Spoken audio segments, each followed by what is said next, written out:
চাপে পড়ে ভারতের পায়ে পড়ছে বাংলাদেশ। স্থলপথে রপ্তানি বন্ধে মাথায় হাত বাংলাদেশের।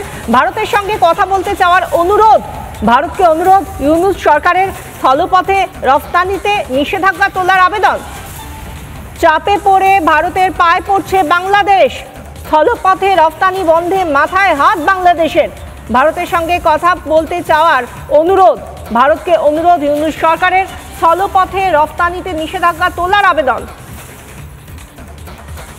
আমরা জানি ইতিমধ্যেই স্থলপথে বাণিজ্য, যে কোনো জিনিস যা বাংলাদেশ থেকে আমদানি করা হতো তা বন্ধ করা হয়েছে। অর্থাৎ বাংলাদেশ থেকে ভারতে রপ্তানি করার যে সমস্ত জিনিসপত্র, বিশেষত খাদ্যপণ্য এবং জামা কাপড়, এই দুটো ক্ষেত্রে তারা মূলত রপ্তানি করত ভারতে, এবং সেগুলো সমস্ত সড়ক পথে বা স্থলপথে বন্ধ হয়ে গিয়েছে। কেন্দ্রের সিদ্ধান্তে বন্ধ হয়েছে। বলা হয়েছে দুটি বন্দর মারফত তা সম্ভব। কোন দুটো বন্দর? না, কলকাতা এবং মুম্বাই।